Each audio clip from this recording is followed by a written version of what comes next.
ثلاث من اصل الایمان الکف عمن قال لا الہ الا اللہ لا تکفرہ بذنب ولا تخرجہ من الاسلام بعمل والجہاد ماض مذ بعثنی اللہ الى ان یقاتل آخر هذه الامة الدجال لا يبطله جور جائر ولا عدل عادل والایمان بالقدر رواہ ابو داود۔ حضرت انس رضی اللہ تعالی عنہ سے روایت ہے، وہ فرماتے ہیں کہ اللہ کے رسول صلی اللہ علیہ وسلم نے فرمایا، تین چیزیں اسلام کی، ایمان کی بنیاد ہیں۔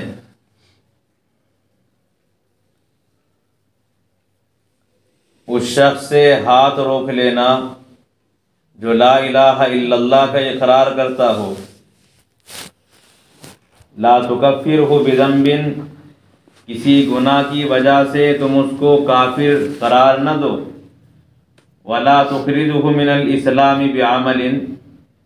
اور کسی عمل کی وجہ سے اسے اسلام سے خارج نہ کرو،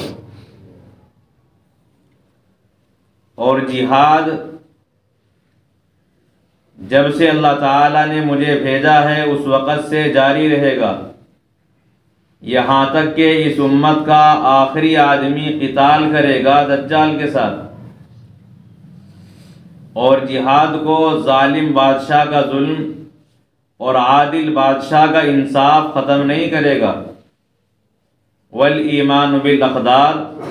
اور تقدیر پر ایمان لانا۔ رواہ ابو داود، اس روایت کو امام ابو داود علیہ الرحمہ نے نقل فرمایا ہے۔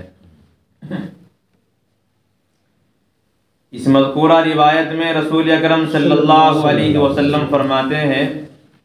کہ ایمان کی اصل، ایمان کی جڑ، وہ تین باتیں ہیں۔ اس روایت کے اندر اللہ کے رسول علیہ السلام نے جن تین باتوں کا ذکر کیا ہے، اس کا یہ مطلب نہیں ہے کہ صرف یہی تین ہیں، اس کے علاوہ اور نہیں ہیں، بلکہ مطلب یہ ہے جس طرح اسلام کی، ایمان کی بنیاد اور چیزیں ہیں، اسی طریقے سے یہ مذکورہ تین چیزیں بھی ہیں۔ نمبر ایک، لا الہ الا اللہ کا اقرار کرنا، دوسرے جہاد، اور تیسرے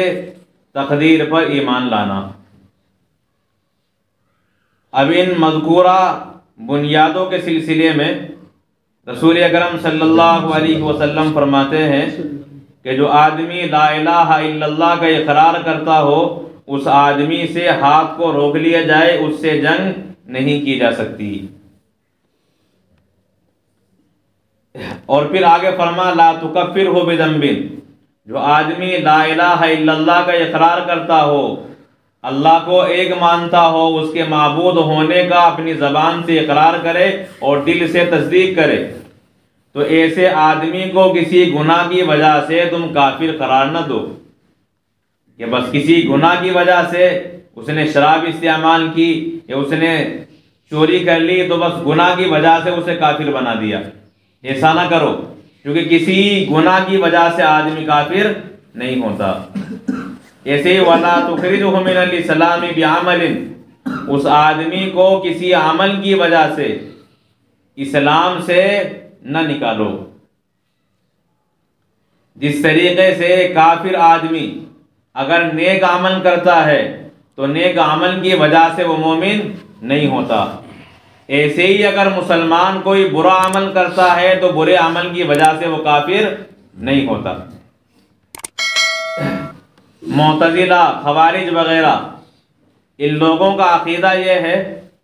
کہ اللہ کے رسول صلی اللہ علیہ وسلم کی احادیث اور قرآن وغیرہ ان کے عقیدے کی خلاف ہیں، لیکن اس کے باوجود ان لوگوں کا عقیدہ یہ ہے کہ اگر کوئی آدمی گناہ کبیرہ کر لے تو کبیرہ گناہ کی وجہ سے آدمی مسلمان نہیں رہتا، کافر ہو جاتا ہے۔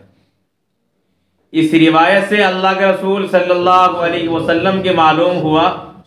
اور آپ نے امت کو حکم بھی دیا کہ ایسے آدمی کو کافر قرار نہیں دیا جا سکتا، ایسے آدمی کو اسلام سے نہیں نکالا جا سکتا جس آدمی نے گناہ کا ارتکاب کیا ہے۔ البتہ اس کا کامل ایمان نہیں رہتا، ایمان میں ضعف ہو جاتا ہے، ایمان اس کا ناقص ہو جاتا ہے گناہوں کی وجہ سے، لیکن وہ آدمی مسلمان نہ رہے، کافر ہو جائے، ایسا نہیں ہوتا۔ دوسرے، والجہاد ماضٍ مدبعثنی اللہ الی ان یقاتل آخر هذه الامۃ الدجال۔ اللہ کا رسول فرماتے ہیں کہ جب سے اللہ تعالیٰ نے مجھے بھیجا ہے اس وقت سے جہاد جاری رہے گا یہاں تک کہ اس امت کا آخر دجال سے قتال کرے گا۔ بعثنی اللہ کے دو مطلب ہیں، ایک تو یہ کہ جب سے اللہ تعالیٰ نے آپ کو بھیجا ہے، نبوت کا اعلان کا حکم دیا ہے، اس وقت سے برابر جہاد جاری رہے گا یہاں تک کہ اخیر میں دجال سے جہاد اور قتال کیا جائے گا۔ اور دوسرے مطلب یہ ہے کہ جب سے اللہ تعالیٰ نے مجھے بھیجا، یعنی مکہ مکرمہ سے مدینہ طیبہ بھیجا، اس وقت سے جہاد برابر جاری رہے گا یہاں تک کہ اس امت کا آخر آدمی جہاد اور قتال کرے گا دجال کے ساتھ۔ اس جملے میں رسول اکرم صلی اللہ علیہ وسلم نے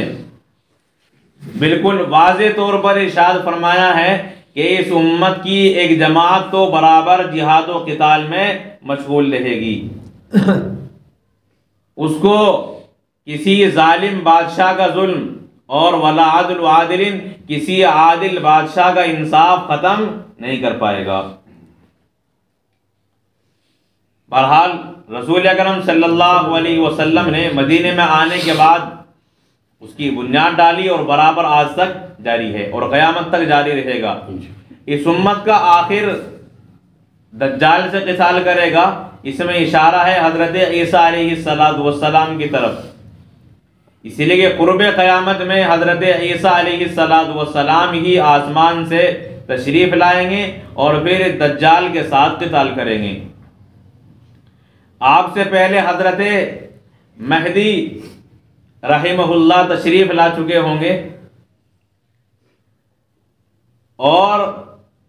اس وقت آپ ملک شام کے اندر ہوں گے، آپ کے لیے نماز کی تکبیر بھی کہی جا چکی ہوگی۔ سیدنا عیسیٰ علیہ السلام دو فرشتوں کے سہارے سے مسجد کے سفید مینارے پر تشریف لائیں گے، اور پھر اس مینارے سے آپ کو سیڑھی لگا کر نیچے اتارا جائے گا، اور پھر آپ کو نماز کے لیے آگے بڑھایا جائے گا۔ تو آپ فرمائیں گے کہ تکبیر آپ کے لیے کہی گئی ہے، آپ ہی نماز پڑھائیں، اسی لیے کہ اس امت میں ایک دوسرے کا امام ہے۔ چنانچہ حضرت مہدی رحمہ اللہ نماز پڑھائیں گے، اس کے بعد حضرت عیسیٰ علیہ السلام بھی جہاد و قتال میں مشغول ہوں گے، حتیٰ کہ دجال جو پوری دنیا کے اندر مسلمانوں کو ورغلا رہا ہوگا اور جس کا دعویٰ نبوت سے بڑھ کر خدائی تک پہنچ گیا ہوگا،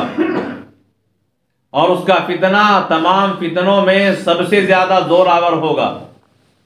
مگر اللہ تبارک و تعالی اس کے فتنے سے اہل مکہ اور اہل مدینہ کو محفوظ فرمائیں گے۔ جب وہ کوشش کرے گا ان دونوں شہروں کے اندر داخل ہونے کی تو فرشتوں کا پہرا ہوگا اور وہ ان شہروں کے اندر داخل نہیں ہو پائے گا۔ بالآخر حضرت عیسیٰ علیہ السلام جب اس سے قتال اور جہاد کریں گے تو وہ آپ کو دیکھتے ہی اس طرح پگھلنا شروع ہو جائے گا جس طریقے سے برف پگھلتا ہے۔ یہ دہشت ہوگی حضرت عیسیٰ علیہ السلام کی، اور آپ کے سانس میں اللہ تعالیٰ نے یہ تاثیر رکھی ہوگی، جہاں تک آپ کے سانس کا اثر جائے گا وہاں تک کہ کافر سب ہلاک ہو جائیں گے، اور پھر اپنے تلوار کے ذریعے سے عیسیٰ علیہ السلام ملک شام کے اندر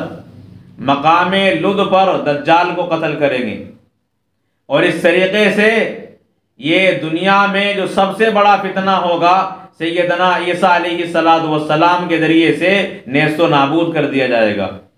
اور پھر دنیا میں صرف مسلمان رہیں گے، عیسائی حضرت عیسیٰ علیہ السلام پر ایمان لے آئیں گے، اور یہود جو سب سے زیادہ دشمن ہیں حضرت عیسیٰ علیہ السلام کے، اگر وہ ایمان نہیں لائیں گے تو انہیں قتل کیا جائے گا، اور دنیا میں کوئی بھی ان کو پناہ دینے کے لیے تیار نہیں ہوگا، حتیٰ کہ اگر وہ کسی درخت کے پیچھے چھپیں گے یا پتھر کی آڑ لیں گے تو درخت اور پتھر بھی آواز دے گا کہ میرے پیچھے یہودی ہے، اسے قتل کیا جائے۔ تو اس طریقے سے دنیا کے اندر صرف ایک ہی مذہب رہ جائے گا جو رسول اکرم صلی اللہ علیہ وسلم کا لایا ہوا دین اور لائی ہوئی شریعت اور لایا ہوا مذہب ہے، وہ ہے مذہب اسلام۔ اس کے علاوہ تمام دین ختم ہو جائیں گے۔ اور پھر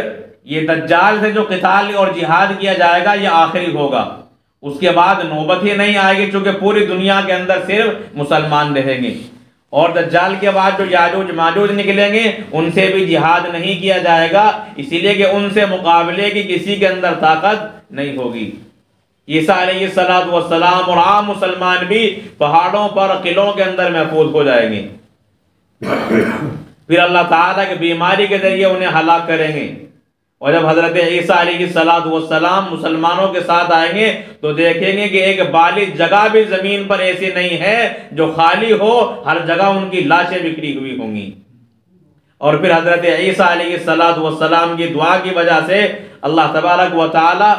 پرندوں کو بھیجیں گے، اور وہ پرندے ایسے ہوں گے اس طرح اونٹ کی گردنیں ہوتی ہیں لمبی لمبی، اس طریقے سے ان کی لمبی لمبی گردنیں ہوں گی، وہ ان تمام یاجوج ماجوج کو اٹھا کر جہاں اللہ چاہیں گے غرق کر دیں گے،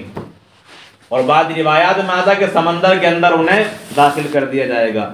اور پھر بارش برسائی جائے گی، اس بارش کے ذریعے سے پوری زمین کو صاف شفاف بنا دیا جائے گا، پھر حضرت عیسیٰ علیہ السلام مسلمانوں کے ساتھ اس زمین پر آئیں گے، اور اسلام کے علاوہ کوئی مذہب نہیں ہوگا، اسی لیے بعد میں پھر جہاد و قتال بھی نہیں کیا جائے گا، لیکن پھر رفتہ رفتہ ایمان میں اسلام میں کمزوری آتی چلی جائے گی، حتیٰ کہ مسلمانوں کے ایک بیماری کے ذریعے سے یہ دنیا سے رخصتی کر دی جائے گی، اور جب مسلمان اس دنیا سے رخصت ہوں گے تو تمام کے تمام کفار باقی رہ جائیں گے، ان لوگوں پر اللہ تعالیٰ کی جانب سے قیامت برپا کی جائے گی۔ تو یہاں رسول اکرم صلی اللہ علیہ وسلم فرماتے ہیں کہ جب سے اللہ نے مجھے بھیجا ہے اس وقت سے جہاد جاری رہے گا، یہاں تک کہ اس امت کا آخری آدمی دجال سے قتال کرے گا، اور وہ آخری قتال کرنے والے حضرت عیسیٰ علیہ السلام ہیں۔ اللہ کے رسول علیہ السلام نے اس روایت میں اس امت کا آخر حضرت عیسیٰ علیہ السلام کو جو قرار دیا ہے، اس کا یہ مطلب نہیں ہے کہ حضرت عیسیٰ علیہ السلام کی نبوت چھین لی جائے گی، وہ اس وقت بھی نبی ہوں گے، لیکن شریعت اسلامیہ اور شریعت محمدیہ پر عمل کریں گے، اپنی شریعت پر عمل بھی نہیں کریں گے، اور اپنی شریعت کی امت کو دعوت بھی نہیں دیں گے۔ وہ اللہ کے رسول علیہ السلام کے امتی بھی ہوں گے اور نبوت کے منصب پر فائد بھی ہوں گے، لیکن تبلیغ اور دعوت جو دی جائے گی وہ حضرت نبی اکرم صلی اللہ علیہ وسلم کی شریعت طیبہ اور طاہرہ کی دی جائے گی۔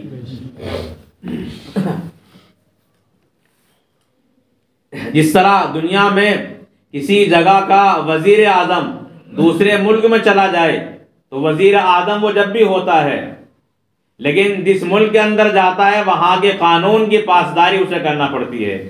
ایسے عیسیٰ علیہ السلام اپنے نبوت کے منصب پر فائد ہوں گے، لیکن چونکہ اللہ کے رسول علیہ السلام کے زمانے نبوت میں آئیں گے، اس لیے اللہ تبارک و تعالیٰ کی جانب سے آپ کو وہی شریعت فالو اور عمل کرنا پڑے گا جو شریعت نبی اکرم صلی اللہ علیہ وسلم کی لائی ہوئی شریعت ہے۔